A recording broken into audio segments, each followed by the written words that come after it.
cuvântul domnului președinte al Partidului Comunist Român secolul 21, domnul Constantin Crețu. Deci că verifică puțin microfonul. Eu te aud cam slab. Stimați prieteni, Okay. ne propuseserăm de mult timp să încercăm să facem o serie de emisiuni în cadrul cărora să dăm ceea ce se numește doctrină comunistă.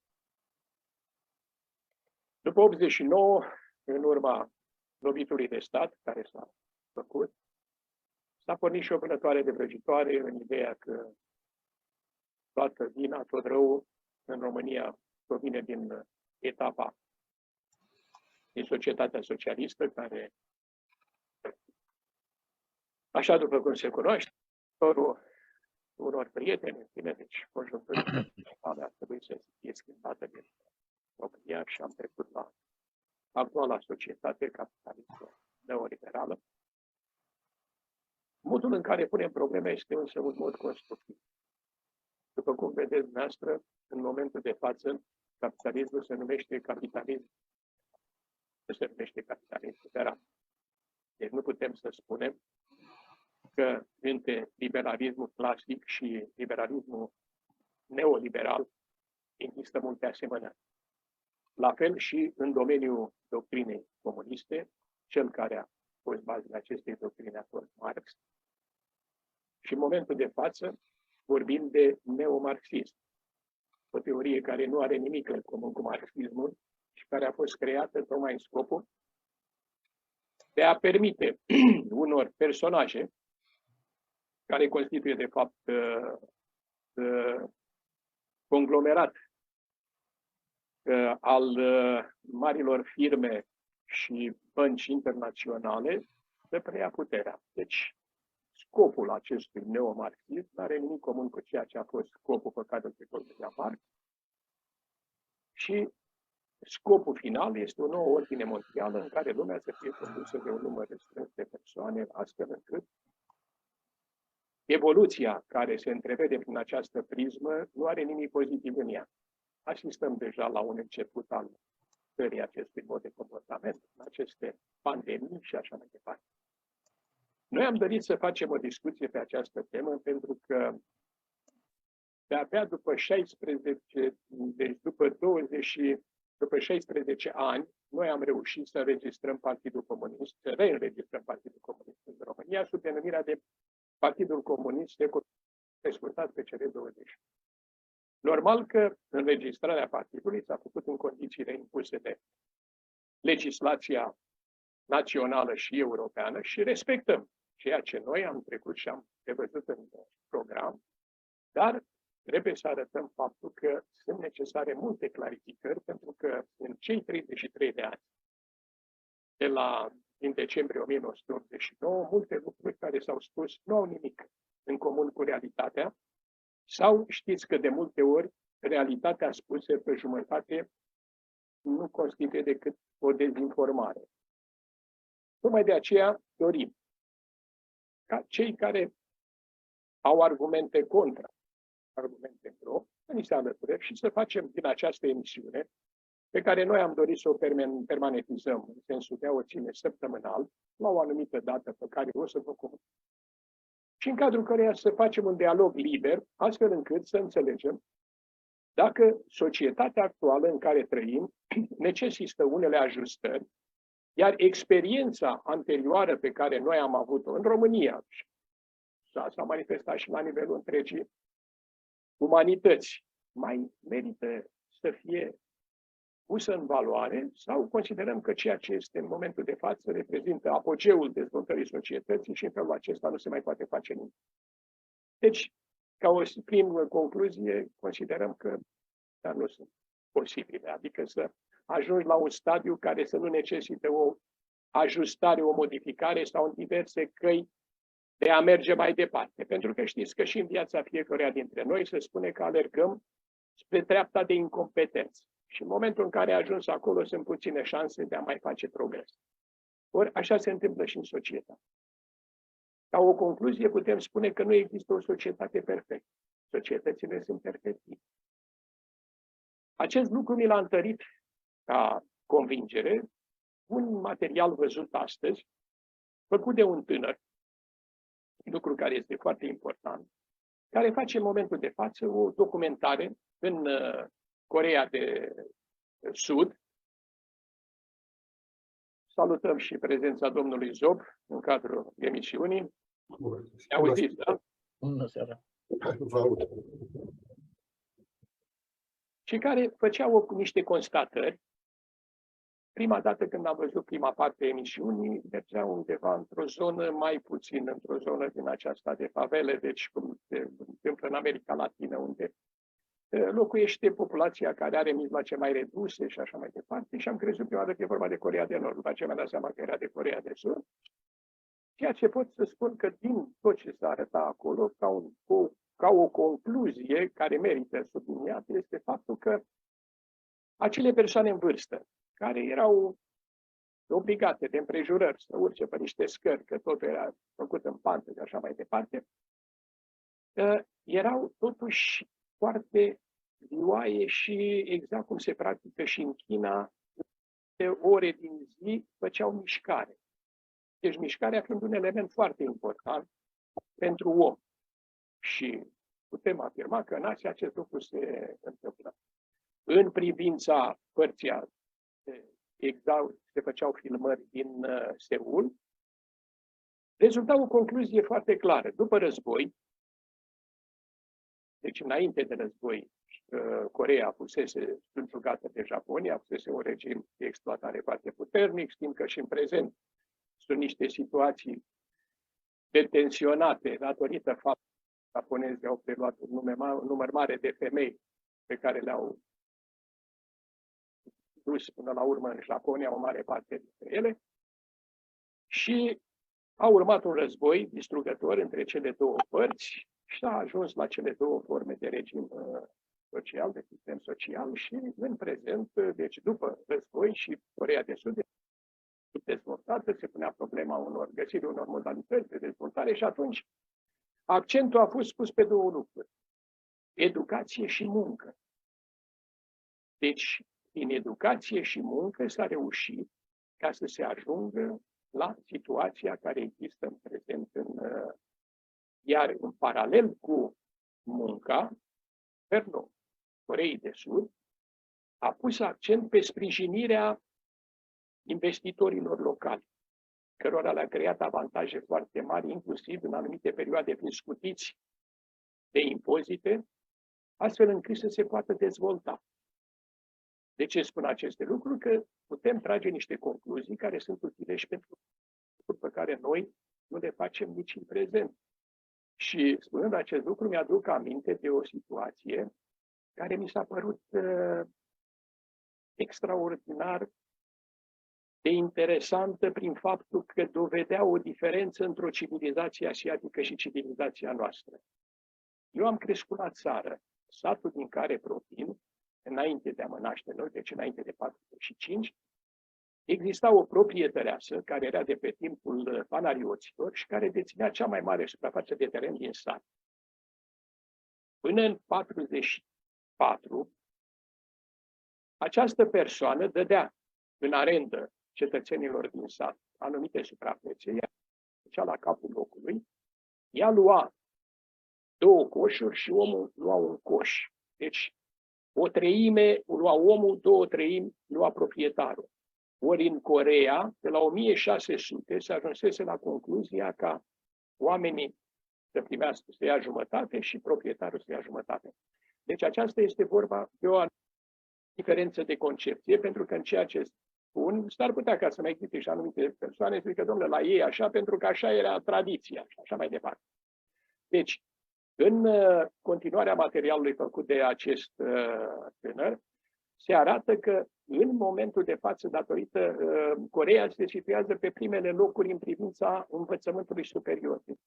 Persoane care au educație, persoane care au pregătire, dar a început să apară un element care creează mari probleme și anume faptul că tinerii nu-și mai găsesc locuri de muncă la nivelul pregătirii pe care o au.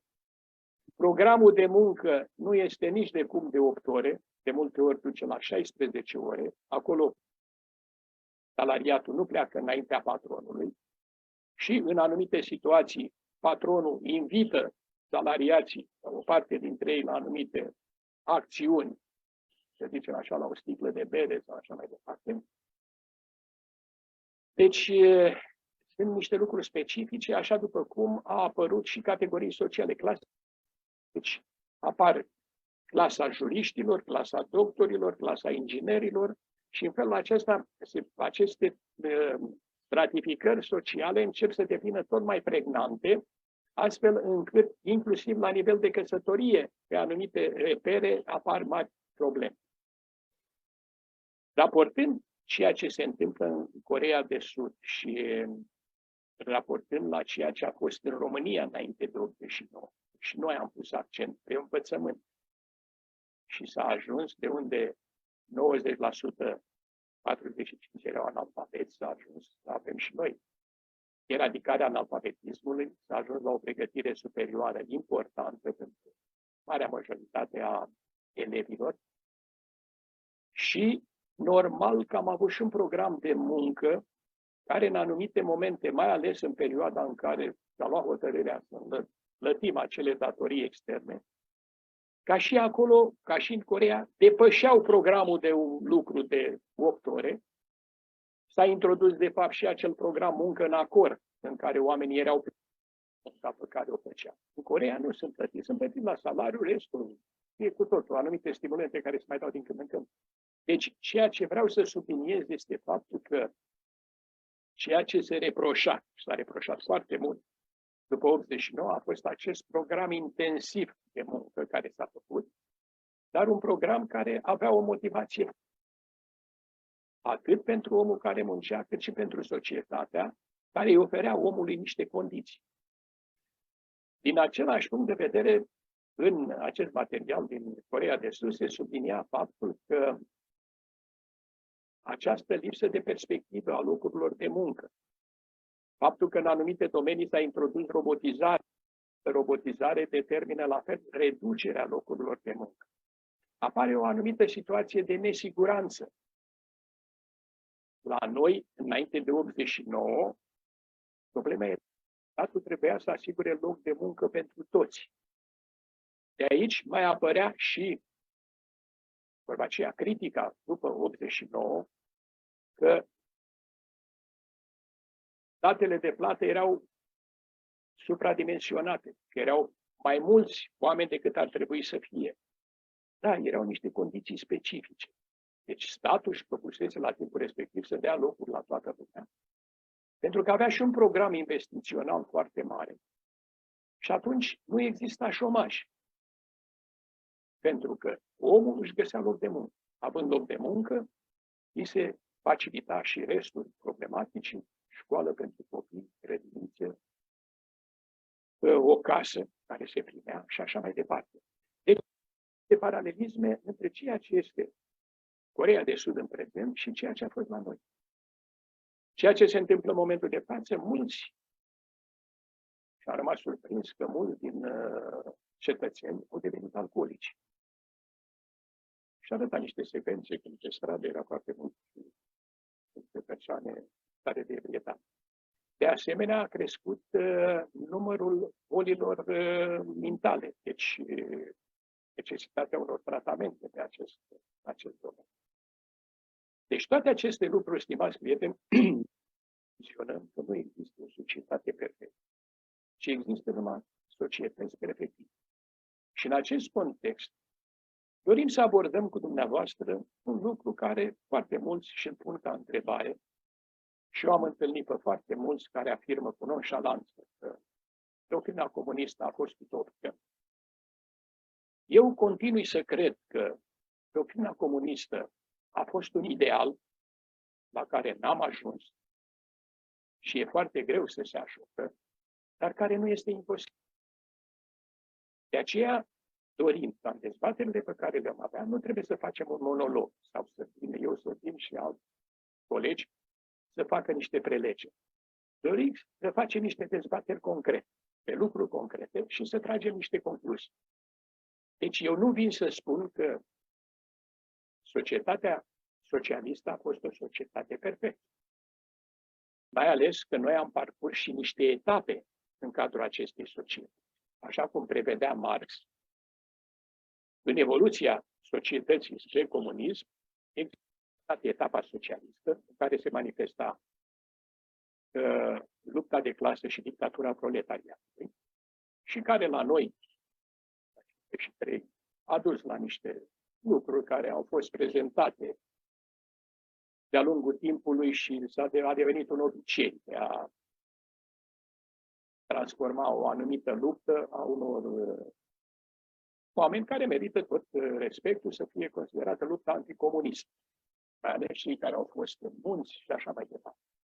Poate vom aceste teme, deși cea care le prezintă la televizor și a făcut acele memoriale ale durerii, nu a considerat niciodată să aibă un schimb de opinii și cu oameni care au trăit concret acele lucruri și care cunosc niște detalii și nu știrbesc nimic din meritele celor care au luptat, dar trebuie să analizăm și situația conjuncturală în care ne-am aflat.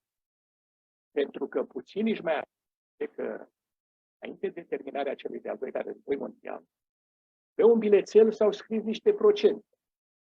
Și în cadrul acelor procente, România intra cu 90%. Deci, ca atare, dacă societatea românească ar fi luptat în munți, în totalitate, nu se eram o republică unională. Așa am găsit niște soluții. Ca să adaptăm teoria comunistă la specificul societății românești.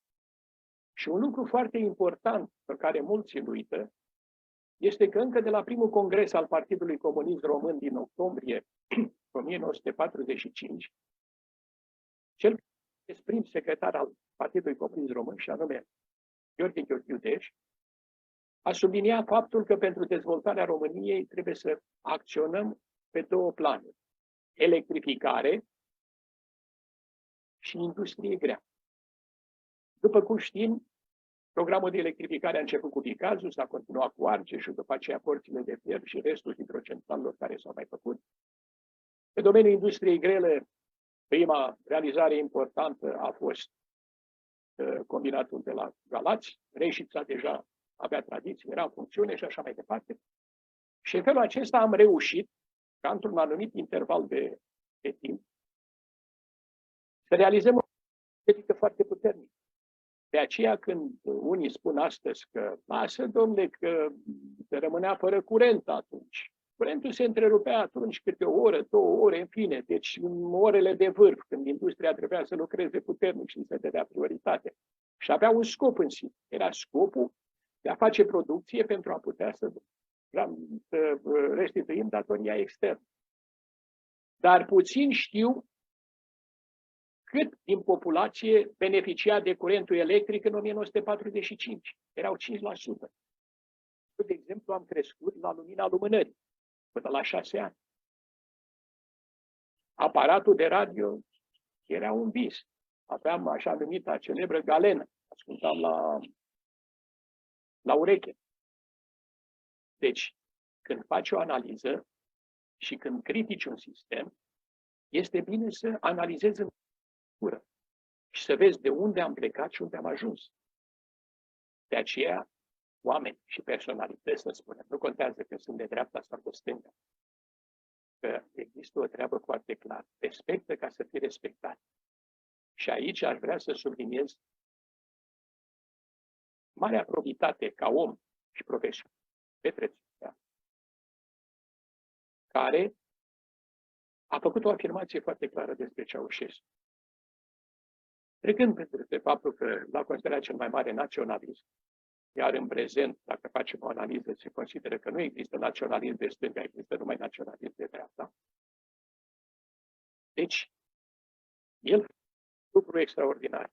Acest om a reușit să facă împreună cu poporul niște lucruri extraordinare. Pentru că marea valoare și marea capacitate a unui popor este atunci când găsim niște elemente de sprijin, poate să facă niște lucruri măreți. Pentru că au fost niște realități. Ele s-au făcut într-o anumită conjunctură politică. în momentul de față trăim o altă conjunctură politică. Dar tot noi trebuie să rezolvăm problemele țării. Tot pe noi trebuie să ne preocupe ce se întâmplă cu țara, în ce direcție merge, ce perspective avem. Atunci, guvernul care a fost a reușit să păstreze independența și suveranitatea țării, să valorifice capacitatea și resursele materiale în interesul poporului și al țării. Oare în prezent nu putem să mai facem acest lucru? Sunt convins că da. Dar am trecut prin niște momente de derută, spun eu. Și este timpul ca să găsim soluții. De aceea ne propunem ca în cadrul acestui să venim și noi, Partidul Comunist Secolul 21, deci PCR21, cu niște propuneri. Și avem în acest sens un program în care căutăm soluțiile cele mai adecvate. Nu se mai pune în momentul de față problema, să zicem, deși se vorbește că trebuie făcut o schimbare a societății. Dar toată lumea se întreabă cum să schimbi și ce să schimbi. Ați văzut că în anumite țări, și recent a fost în Brazilia, mase mari de oameni au reușit să ajungă și să ocupe Parlamentul, să ocupe spațiile guvernului, dar mai departe ce s-a întâmplat? Deci, nu poți să preiei puterea sub această formă. Pentru că, în ultima instanță, intervin organele de vot. Și atunci lucrurile capătă o altă conotație. Deci, problematica este, în primul rând, să ne stabilim ce dorim să facem în viitor. Eu voi arăta numai câteva elemente generale, pe care, în funcție de interes și în funcție de anumite luări de poziție, ne vom adânci când va fi cazul. Deci, înainte de 89, a existat o centralizare, o economie centralizată și o proprietate publică. Au fost și niște încercări de a se da liber inițiativei personale. Își mai amintesc unii de cei de vârsta mea, niște ani mai în urmă, de acei mandatari. Și a fost o perioadă când rezultatele au mers. Dar până la urmă au trebuit stopate. Am căutat să analizăm și noi, dom'le, care au fost cauzele, de ce nu a mers. Și am ajuns la concluzia că dacă se făcea un parteneriat între stat și investitorul român, în sensul că statul asigura aprovizionarea și omul se preocupa mai departe de ceea ce se numește Azgoreca, hoteluri, restaurante și așa mai departe, lucrurile puteau să meargă foarte bine. În momentul în care, într-o economie centralizată, libertatea de aprovizionare și așa mai departe, au apărut o serie de ilegalități și atunci, normal, că lucrurile n-au putut să meargă. Ne amintește pe undeva de ceea ce în experiența evoluției socialiste, deci mișcări socialiste, au fost acele socialism utopic, când s-au constituit acele falange, falanga de la Scăieni. Deci, s-a încercat să se facă niște insule sociale într-o mare capitalism. Și rezultatele nu au putut să fie pozitive la timpul respectiv. În perioada actuală am asistat la o altă evoluție. La insule capitaliste într-un stat socialist. Și rezultatul vedem în China, care aplică niște principii foarte clare, și anume unul dintre ele este o țară, două sisteme. Și rezultatele care s-au obținut sunt rezultate deosebite. Ce urmează? Da? Lucrurile în momentul de față au ajuns la o anumită răscruce. De ce?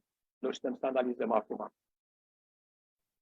Prietenul Mircea a făcut o scurtă prezentare cu niște elemente care mi-amintesc că tot o să fie la aniversări mâine pe Eminescu, de acea strofă memorabilă, și anume, dintre sute de catarge, care lasă malurile, câte oare le vor sparge vânturile valului. Deci toate aceste experimente și în plan social, unele au dat rezultate, altele n-au dat rezultate.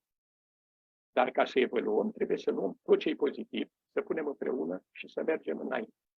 Permiteți. În aceste considerente, Partidul Comunist Român secolul XXI, în programul său, și-a propus de la început ideea de reconciliere națională între toate forțele politice din România.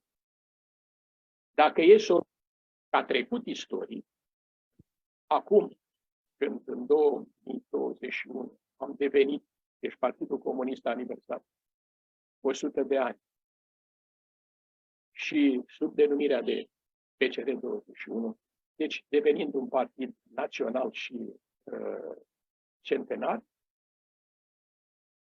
putem concluziona că experiența de care a dat dovadă în anumite etape poate fi utilizată în găsirea unor soluții pentru ceea ce noi întâmpinăm în momentul de față. Permiteți, vă rog. Se numește educație. Și educația va trebui să fie pe primul loc, indiferent de ce guvern.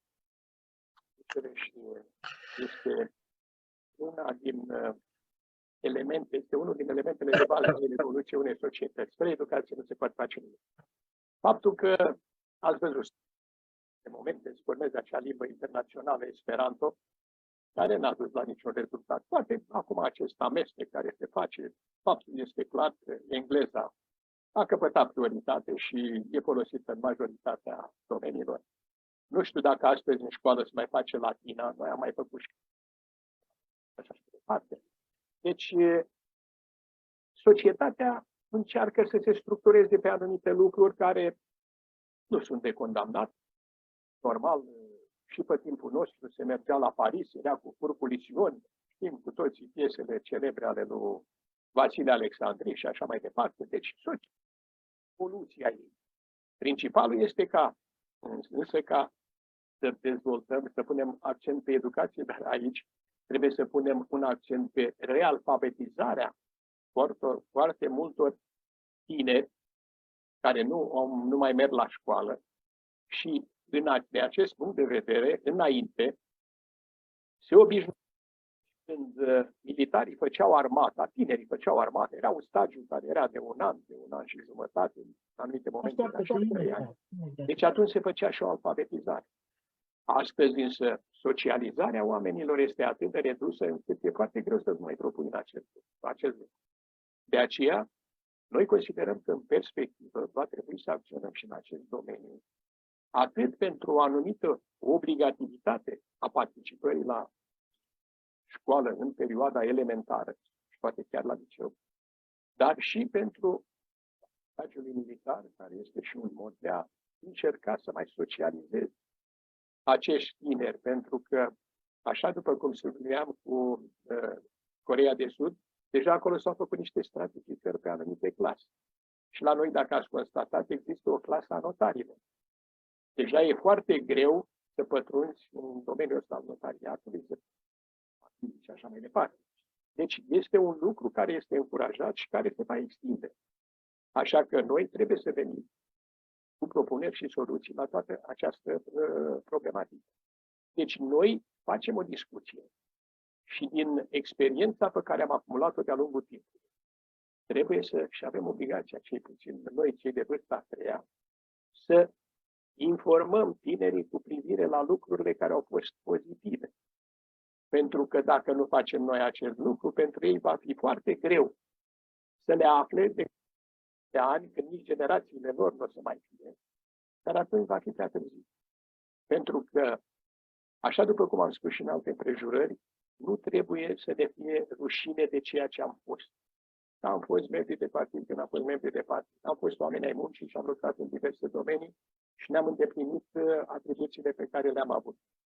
Deci, nouă trebuie să ne fie rușine de ceea ce am ajuns, adică am ajuns să nu mai avem curajul să prezentăm realitățile care au existat. Nu poți să scoți din istoria unui popor 45 de ani de activitate în care noi ne-am format ca oameni, am lucrat, am obținut rezultate deosebite. De fapt, s-a scris o istorie. Chiar dacă noi nu vrem să scriem istoria așa cum a fost, ea rămâne, cel puțin în domeniul relațiilor internaționale, întipărită și se cunoaște, în sensul că România, nu numai faptul că s-a dezvoltat, așa cum ai subliniat, Mircea, pe diverse domenii de activitate și am ajuns la fiind o performanță, să nu mai ai nicio datorie, dar prin faptul că au fost niște relații externe atât de bine fundamentate. Cineva se-a reprezentat la un post de televiziune câte mine de aur aveam noi în concesionare în diferite țări, câte câmpuri petrolifere și așa mai departe. Aveam flotă oceanică care aducea cantități uriașe de pește din Oceanul Pacific, de colaborări pe bază de barter. Ori după 89, când Rusia a propus un barter de 1 miliard și ceva în gaze care li se ofereau, contra unor produse pe care industria românească le mai producea la timpul respectiv, s-a refuzat. Deci, trebuie să ajungem și să analizăm de ce nu mai dorim comportăm exact așa cum se comportă toate statele independente. Pentru că în Constituție, conform Constituției, România este un stat independent. Și ca stat independent, statul are responsabilitatea de a valorifica la maxim resursele materiale pe care le are țara. Deci, și din acest punct de vedere, sunt foarte multe lucruri de spus, foarte multe lucruri de făcut și noi nu le spunem din amintiri sau din ce citim astăzi. Noi le-am trăit și am dovedit că se poate. Am avut o forță de muncă calificată în majoritatea domeniilor de activitate. Din această cauză, pentru cei care au plecat în străinătate după 89, a fost foarte ușor să-și găsească locuri de muncă, pentru că erau calificați, erau căutați, erau așteptați, dacă putem spune așa. Că de aia s-a și dorit, ca să se distrugă la noi oamenii să nu mai aibă locuri de muncă și atunci să se ducă spre țările care aveau nevoie de forță de muncă și nu aveau. Pentru că întotdeauna Occidentul a dorit forță de muncă calificată.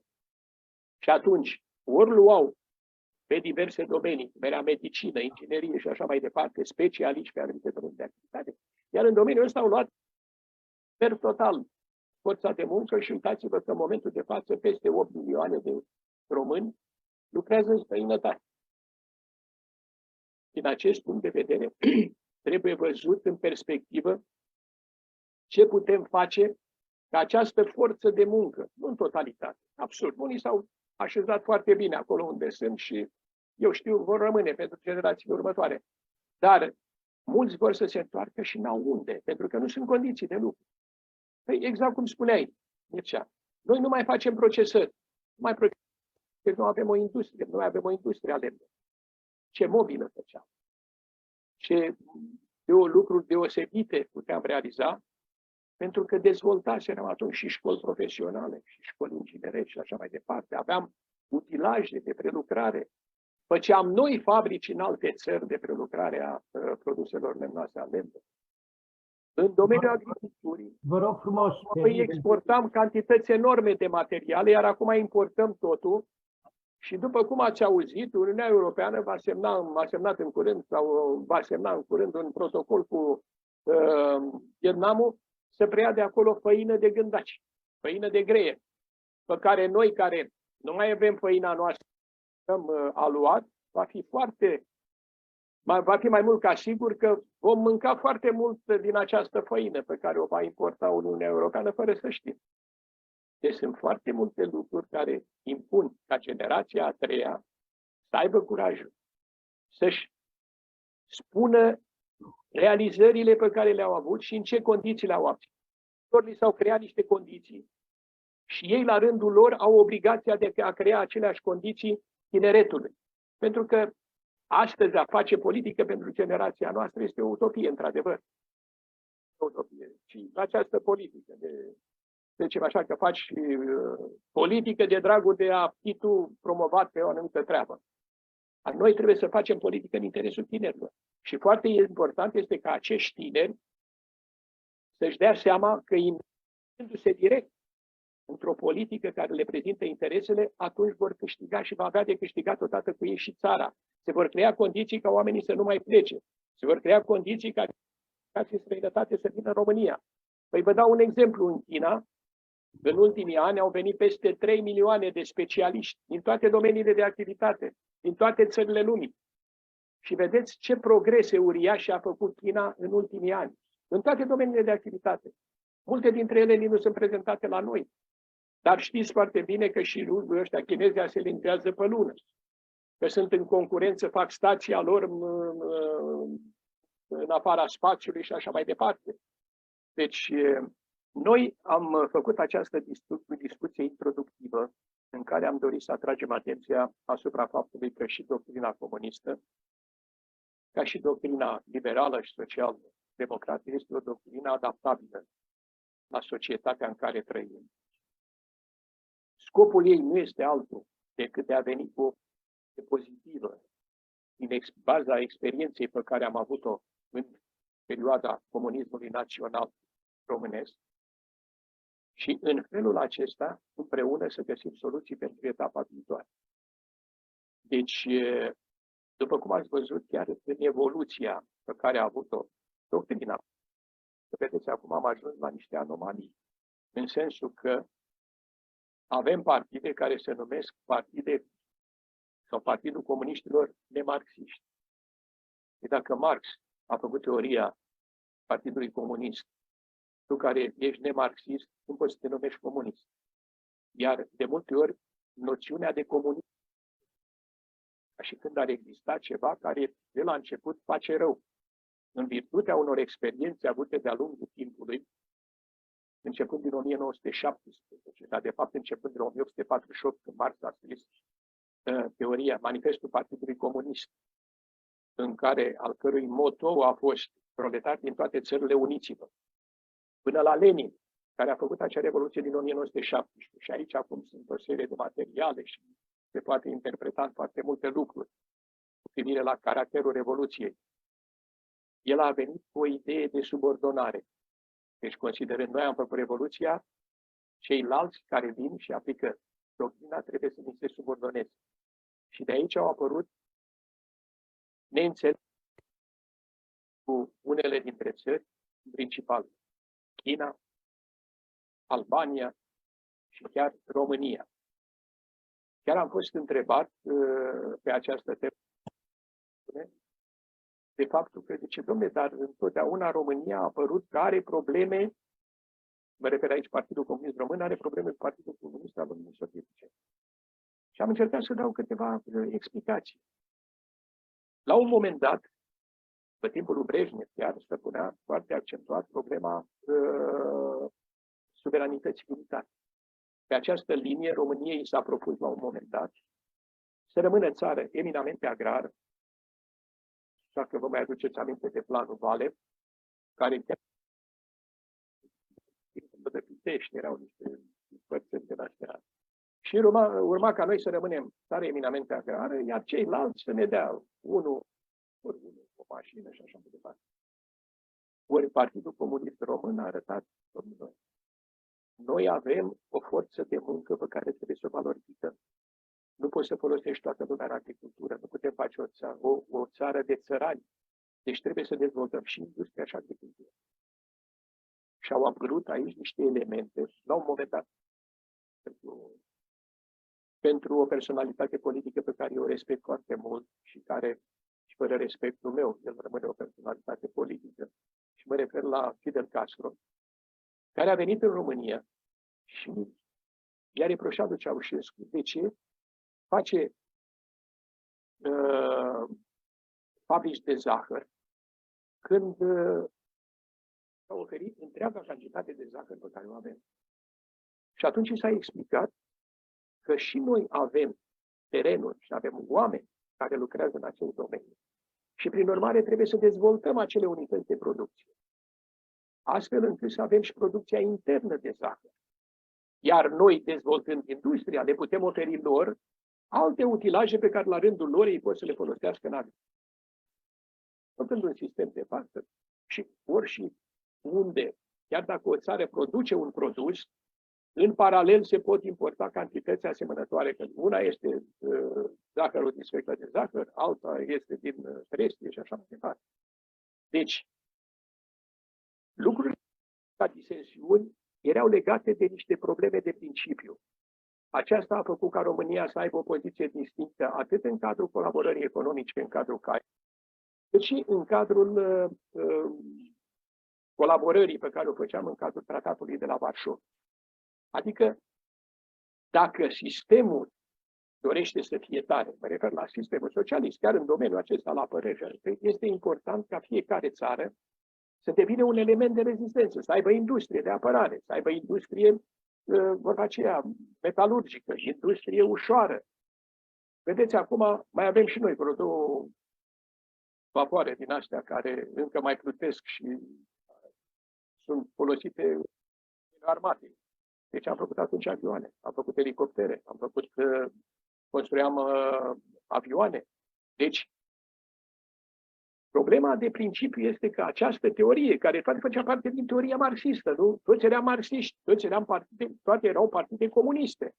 Dar au apărut niște diferențieri care, de fapt, dacă erau înțelese, ele puteau să ducă la niște rezultate foarte pozitive. De ce să te superi, de exemplu, în momentul în care constați că România făcea locomotive diesel electrice? Din contră, făcea România, avea oameni specializați, se făceau schimburi, că ai nevoie, sunt diferite capacități, sunt diferite modalități de a colabora.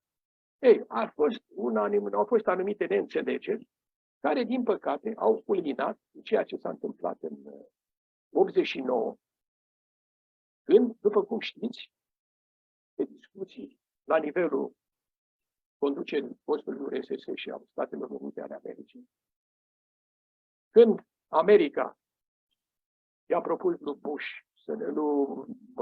Gorbaciov să renunțe la securitatea ideologică și să o prefere pe cea economică, dar trebuie să vă atrag atenția cu următoarele lucruri. Două persoane au atras atenția lui Gorbaciov să face o mare greșeală. Unul a fost Papa Ioan Paul al II-lea, care i-a spus să nu se grăbească în luarea unor decizii, pentru că Europa trebuie să mai respire încă mult timp prin cei 2 plămâni. Iar Ceaușescu i-a scris pe 27 noiembrie 1989 scrisoare, în care i-a spus să nu renunțe la securitatea ideologică, pentru că Statele Unite vor continua să-și promoveze interesele lor, care sunt total divergente de ceea ce însemna la timpul respectiv sistemul social. Deci, am încercat să fac o mică paralelă ca să vă dați seama de ce a existat înainte de 89. Și de faptul că în 89 s-a produs un eveniment care de fapt nu s-a produs în China, de exemplu, sau în Vietnam, ci s-a produs în China. Aici fiind niște interese și poate vreodată putem să facem niște discuții pe această temă. Deci, teoria comunistă a fost aplicată în conformitate cu necesitățile fiecărui partid și fiecărui popor. Din aceste considerente, noi spunem că în România, Partidul Comunist Român a practicat naționalism pozitiv, iar internaționalismul de care suntem condamnați, sistemul socialist e condamnat, că promova internaționalismul și nu știu ce, adică ca și cum globalismul ar avea un alt scop în momentul de față.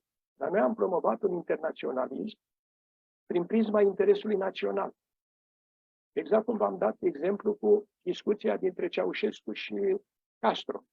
Da, colaborăm, modalități de sprijin, dar fără să ne impunem anumite lucruri și fiecare contribuie la dezvoltarea celuilalt cu posibilitățile pe care le are. Dacă eu nu sunt dezvoltat, cum te poți sprijini pe tine să te dezvolți?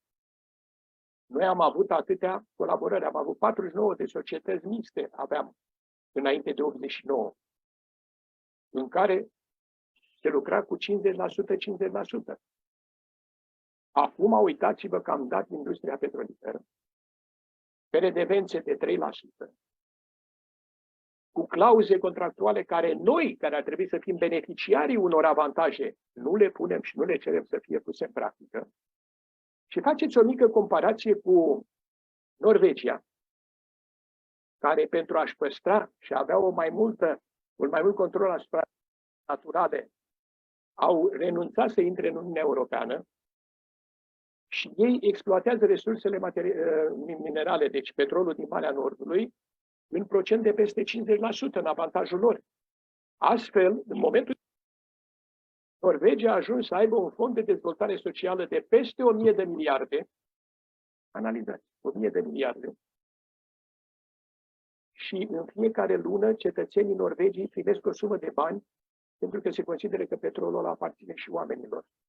A doua treabă, și de multe ori ne scapă ușor așa din mâini, se spune România asigure siguranța energetică a întregii Europe. Dar dacă ați văzut în ce formă se dorește această siguranță economică, este că la un moment dat pleacă gazul și petrolul de la Marea Neagră, se duc în Austria și de acolo se pune la bursă și cumpărăm și noi. Acea conductă Bruha care trece prin România nu permite românilor să se racordeze la ea. Deci, și al treilea element care este foarte important pentru noi, noi asigurăm, zicem, această siguranță economică, această securitate economică pe o anumită perioadă de timp, dar noi nu avem și noi, generațiile următoare, dreptul să moștenească ceva de la noi, pentru că știți cum se spune. Există un proverb care zice cam așa: datoria noastră este de a lăsa copiilor mai mult decât am moștenit de la înaintași. Păi, stimați prieteni, în 89 aveam multe de lăsat urmașilor. Ne întrebăm ce? Că dacă continuăm să distrugem pădurile în ritmul în care o facem, dacă continuăm să dăm grânele și să nu facem procesare în țară, acum se preconizează inclusiv ca oile, de exemplu, să nu mai fie date în viu, să fie procesate. Păi unde să le proceseze? Cine să le proceseze? Pentru că sunt situații foarte clare când oamenii ard lemn, pentru că n-au ce să facă cu ea, deși e și material de construcție. Se folosește la izolări, e bună în industria textilă, vorba aceea, țesătura clasică, tergalul, țesătura din lână. Păi, în condițiile astea, ce se poate întâmpla dacă noi continuăm sub această formă? Deci noi am trecut în program Partidul 21, pentru că dacă treceam socializarea mijloacelor de producție, care era un element de bază, chiar al teoriei marxiste, ce se mai socializeze în momentul de față? Ce mai are România? Că majoritatea, deci tot ce aparține firmelor multinaționale. Și atunci am venit cu o idee, socializarea activităților de producție. Și vă dau un exemplu. Uitați ceea ce fac, încearcă să facă și mi-aș dori din toată inima să reușească acei minunați producători de sfeclă de zahăr din zona Transilvaniei. S-au unit, au socializat activitatea de producție, producerea sfeclei de zahăr și vor să cumpere fabrica. Și aici ar trebui statul să-i sprijine fără ce. Mai ales că la conducerea Ministerului Agriculturii este un reprezentant al unui partid social-democrat care se consideră un partid de stânga. Deci un partid care este industria românească. Deci, sunt multe lucruri care trebuie făcute. Noi le-am trecut sub o anumită formă. Unele dintre ele le-am pus așa puțin mai acoperite ca să putem să ne înregistrăm. Și vă dau un exemplu. Am trecut acolo la problema de politică externă, revenirea la tradiția reactivă în locul celor proactive. Adică, pe timpul lui Ștefan cel Mare, al Mircea cel Bătrân și chiar pe timpul recente, noi deveneam reactivi, reacționam în momentul în care eram atacați, să zicem. Dar nu ne trimiteam militarii români pe alte teatre de operațiuni. Cui folosesc aceste lucruri? Doi, în jurul nostru așteptăm că se întâmplă niște lucruri extraordinare. De ce este război? Ce să mai sucim? Războiul e la poarta noastră. Și în condițiile astea trebuie să ne gândim foarte clar ce se întâmplă. De exemplu, unul dintre, să zicem, personaje care lucrează în acest domeniu al relațiilor economice ale Statelor Unite cu restul lumii, George Friedman a fost întrebat la un moment dat, domnule, cât timp vor rămâne americanii în România?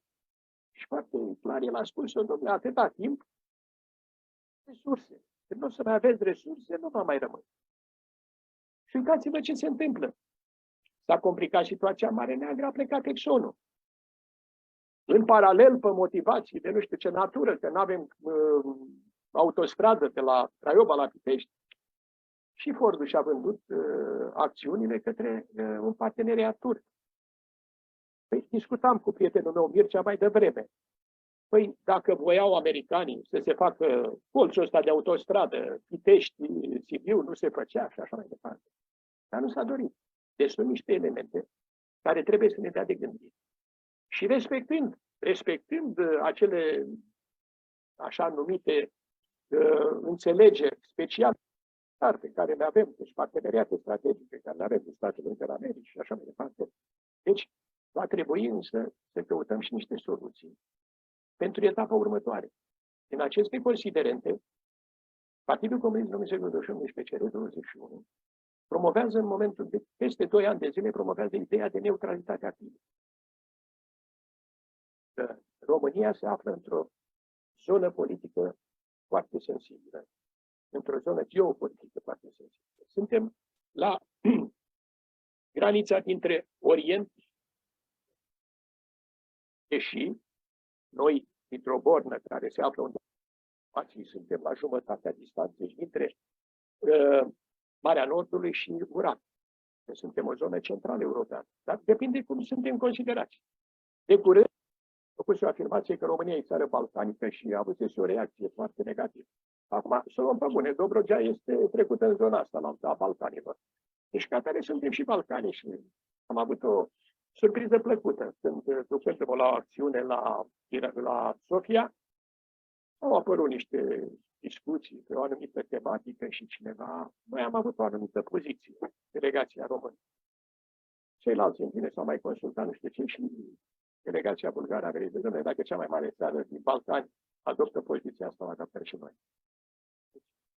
Trebuie să încercăm să căpătăm personalitate, atât la nivel de partide, cât și la nivel de țară. Trebuie să avem o politică externă care să corespundă interesului național. Trebuie, și aici revin, dacă avem axe strategice de dezvoltare militară, de colaborare militară, să avem axe strategice de colaborare economică cu marile puteri ale lumii. Păi, dar noi nu mai avem nici. Uitați-vă că la China s-a ajuns ca ambasadorul României să nu mai locuiască în ambasadă, pentru că ambasada este într-un așa grad de deteriorare încât nu-i convine să stea acolo. Să facă primiri de reprezentare politică. Ei, nu se mai poate așa. Uitați-vă ce se întâmplă în jurul nostru. Deci, economia este un element foarte și în discuțiile care se fac între state și în discuțiile de politică externă. Uitați-vă, Madame Merkel pleca cu delegații întregi la Peking și făcea înțelegeri de mii de milioane de euro. Președintele Franței, la fel. Președintele Germaniei, acum ați văzut, a plecat și s-a dus tot, pentru că relațiile economice sunt baza. Ori noi am desfințat agențiile economice, nu mai facem turism, dar vrem să se dezvolte turismul. Statul nu mai are nicio preocupare, noi avem un stat minimal. Aproape nu mai există. De aia s-a mers cu această privatizare până în pinzele albe și acum ne dăm seama că nu mai știm cum să ieșim. Noi am prevăzut de la început în program, domnule, trebuie să începem să reconstituim o proprietate publică. Pentru că altfel obținem rezultatele pe care le dorim. Am ajuns ca ungurii să ne spună, păi bine mă, voi vreți gaze. Dar dacă luați gazele, unde le mai folosiți?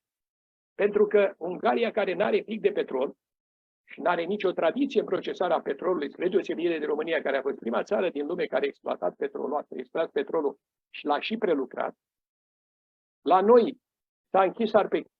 La ei s-a deschis un mare combinat la Tisa-Varoș. Marele OMV, Marea Austrie, care nu are nicio un gram de petrol are un combinat înainte de a intra în Viena, te impresionează.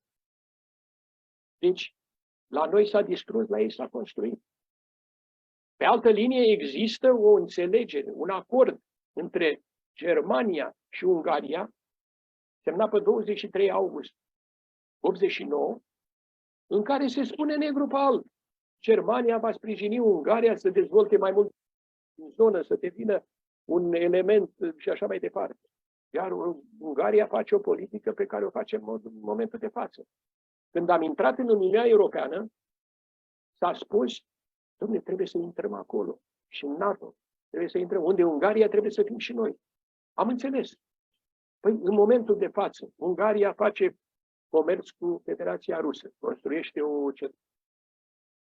face o investiție de 7 universitate în China, face cale ferată și autostradă între Belgrad și Budapesta, tot cu China.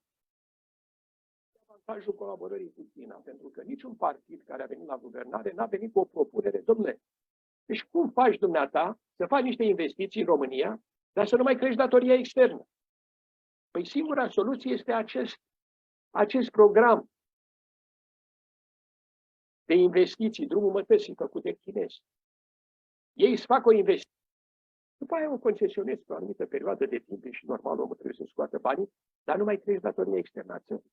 În același timp, te dezvolți pe domeniul respectiv unde ai lucrat. Deci noi nici nu avem curajul să spunem aceste lucruri, pentru că se supără cineva. Dar acel cineva face afaceri cu celălalt, cu care noi nu avem dreptul sau nu dorim să facem afaceri. Păi stăm și ne întrebăm, până când? Iar în privința ideii de neutralitate activă, se pune problema, dom'le, obții neutralitate activă, dar cum poți să obții? Care-i treaba? Deci, în primul rând, este vorba de voința poporului, să dorească. A doua, trebuie să obții niște garanții de securitate din partea principalelor state, în condițiile de față, Federația Rusă, China, Turcia, Franța, Germania. Și se pune problema, bine măi, dar voi, Partidul 21, PSD21, cum puteți să sprijiniți? Păi menținem niște relații cu partidele comuniste din aceste țări și încercăm să facem niște apropieri pe această linie pentru ca România să-și atingă acest scop. Deci e importantă neutralitatea pentru că atunci Europa va avea o țară de mărime importantă. Noi suntem cam pe locul 7 în Europa, care e o oază de stabilitate, echilibru și cooperare în această zonă. Pentru că și în acest domeniu se pune problema unui mod de a colabora ori și cum, mai devreme sau mai târziu, se va face o delimitare pe sfere de influență. România va intra într-o anumită zonă, inclusiv după ce se va stabili această nou echilibru. Părerea personală este că un element care se va accentua va fi de a se respecta înțelegerile de după cel de-al doilea război mondial. În acest context se vor împărți niște treburi. Ori dacă noi suntem o țară neutră, o țară care respectăm și cerem să fim respectați, atunci pentru România va putea dezvolta prin folosirea capacității creatoare a acestui popor și a resurselor materiale pe care le are. Dacă nu, vom rămâne într-o situație foarte delicată, iar perspectivele le citi și prin ziare. Cam ce se întâmplă în cazul în care România nu va avea o politică coerentă în care se pronunțe și să-și manifeste niște interese, pentru că, așa cum se practică acum, se spune, dom'le, ești la masă sau ești, vorba aceea, la mea. E bine să fim la masă, să putem să discutăm. Avem oameni, avem posibilități. Generația care a făcut într-adevăr și politică externă, a construit și așa mai departe, o parte din ea mai există, numai că le este teamă.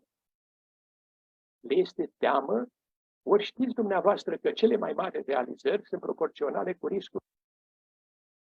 Cineva trebuie să-și mai asume și niște riscuri.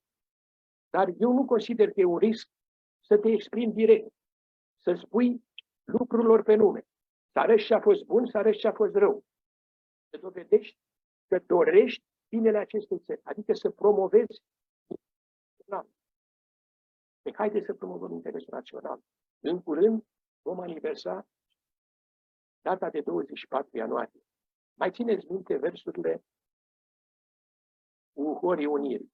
Hai să dăm mână cu mână. Haideți să o facem. Noi, ca partid, ne-am luptat vreo 2 ani de zile să salvăm Arpechimul de la Pitești.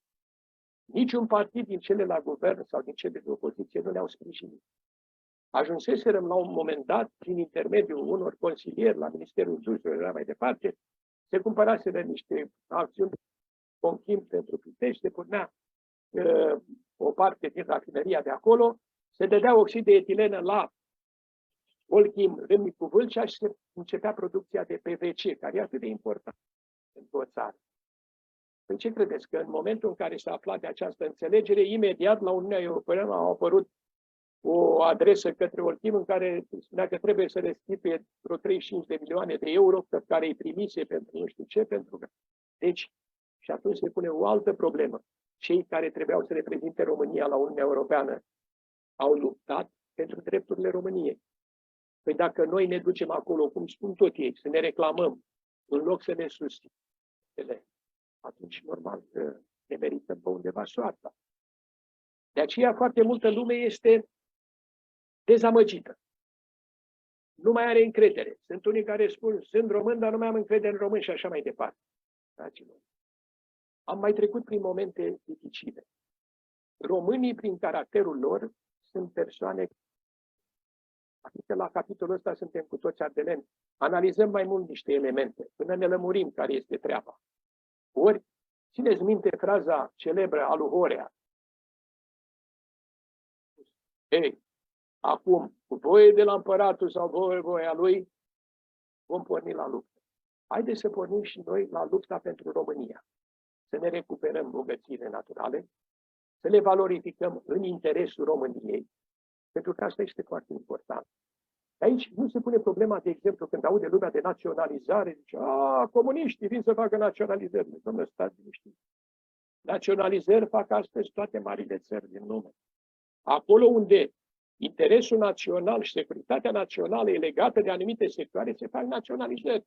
Păi naționalizare poți să faci și prin preluarea unor acțiuni de aur și prin cumpărarea de acțiuni. Adică faci o naționalizare așa cum se face la nivel european. Dar noi nici nu avem curajul să vorbim despre această idee. Vedem că am ajuns ca austriecii să-și bate joc de noi. În sensul nu numai faptul că nu ne-au primit în Schengen, dar prin faptul că în continuare zic, domnule, bani vrea să vi dăm din ceea ce Uniunea Europeană a zis, pentru niște beneficii care au fost enorme, de 10 de miliarde. Trebuie să dai ceva și pentru solidaritate. Apropo de această solidaritate, când venise Dragnea cu ideea de legea lăcomului, eu din momentul ăla am spus, dom'le, nu trebuie spusă legea lăcomului, trebuie spusă legea solidarității, dom'le. Pentru că dacă tu trăiești pe teritoriul meu, beneficiezi de drepturi decât ale mele, ai și niște obligații. Ai și niște obligații să sprijini poporul ăsta, de pe urma căruia tu obții atâta profit. Ori nici treaba asta nu avem. Păi surprins că oameni care la timpul respectiv s-au aflat pe funcții de conducere și care aveau obligația să solicite punerea în practică a unui contract care exista cu EBU, n-au făcut nimic, iar acum când nu mai reprezintă nimic și sunt în opoziție, vin și spun, domnule, dar trebuia făcut, dar nu știu ce. Deci haideți să trecem odată. Și dacă lupta politică nu vrea să facă, e datoria societății românești să se mobilizeze. Pentru că și societatea românească are niște obligații ale ei. Una dintre obligații este aceea de a atrage la răspundere pe cei care nu pun în practică promovarea interesului național și a doua este de a ajunge parteneri egali în promovarea interesului național. Ori ați văzut vreun partid care să fie interesat să colaboreze cu societatea românească, să o ajute să se organizeze și să contribuie la care revine. Noi suntem singurul partid care punem la baza activității noastre democrația participativă. Această democrație reprezentativă care există în prezent înseamnă, mai ales astăzi, 4 ani de zile, pe mine nu mă interesează de tine și la 4 ani, dacă e calitate să-ți mai cer votul. Nu. Democrația participativă, și aici trebuie să atrag o atenție, democrația participativă nu înseamnă democrație directă. Democrația directă se referă la referendum. Vrei să faci o treabă, consulți poporul și așa mai departe. Noi avem niște experiențe acum cu referendumul. Am văzut la ce rezultate ajung. Deci trebuie să încep cu o organizare de la bază. Omul să înțeleagă că nimeni nu-i mai rezolvă problemele lui. El trebuie să se preocupe la nivelul locului de muncă, la nivelul de localitate. El trebuie să fie un factor care să dorească să-și promoveze interesele. Să atragă de lângă el pe toți cei acest lucru, să impună punctul de vedere și dacă se organizează și în cadrul unor partide, deci să promoveze de jos în sus pe cei mai buni și care să aibă responsabilitate față de ei. Și în felul ăsta se poate promova și tineret, se poate promova și valoare. Pentru că, vedeți dumneavoastră, în perspectivă vin unii și spun, domnule, trebuie să promovăm meritocrația. Păi meritocrație înseamnă om cu o pregătire deosebită. Păi ce am realizat? Ce a realizat Partidul Național Liberal când a promovat-o ministrul la finanțe pe acea domnișoară care avea terminat postul, dar care nu avea nicio experiență. Deci, promovarea aceasta de care vorbim, deci promovarea meritocrației, trebuie să facă promovând oameni care au o experiență în plan social și au obținut niște rezultate. Păi altfel nu putem să ajungem acolo unde dorim. Noi, în cazul de față, eu am deschis o gamă largă de probleme care vreau să le dezbatem. Și dacă persoane, cum a fost domnul care a discutat înainte, o să intervină și o să pună întrebări, încercăm să clarificăm. Chiar dacă critica anumite opiniile noastre, critica este constructivă atunci când urmărește un scop, cum este promovarea interesului național. Deci mai făcuseră unii obișnuința de a vorbi de interes. Și de ce trebuie folosit și în ce scop. Deci, facem aceste emisiuni tocmai pentru a atrage atenția că suntem într-o perioadă în care trebuie să găsim soluții care să ne salveze și pe noi și generațiile viitoare. Și vă chemăm pe toți, pentru că astăzi nu se mai poate face politică. Așa aici e o problemă și am mai spus-o de multe ori. Majoritatea partidelor care s-au făcut, sunt vreo 200 și ceva, sunt făcute de o persoană, un grup de persoane și sunt vorba de sus în jos. Dacă mergem pe acest sistem, ele se transformă în scurt timp în SNL-uri de o persoană sau de un grup de persoane. Ori se știe că hotărârile colective sunt superioare celor individuale. De aceea este nevoie de o consultare la bază. Iar oamenii să înțeleagă și să acționeze în privința unor principii pe care să le susțină. Poate aici s-a și greșit într-un anumit moment în cadrul Partidului Comunist Român, pentru că nu au fost clarificate multe din lucrurile care confruntă. Noi strângem cureaua pentru că trecem printr-o perioadă în care nu există o altă șansă. În momentul în care am depășit treaba asta, vor urma niște lucruri pozitive. Și toți vorbesc de vorba aceea, dar ce, domnule, că nu exista proprietate atunci decât proprietate de stat. Ați văzut că pe ultima sută deja se introdusese acele părți sociale, care legau omul de lucrare. Erau niște drepturi pe care le primea în plus față de salariul pe care îl avea. Deci scopul era și scopul unei societăți de acest gen este de a sprijini realizarea omului în cadrul unei societăți care se asigure condiții demne de viață și civilizație și de a valorifica resursele țării în favoarea. Plus, de a securitatea statului respectiv. Deci trebuie să acționăm pe toate aceste planuri și vă așteptăm alături de noi cu idei, cu propuneri și chiar cu critică. Pentru a putea progresa. Vă mulțumesc.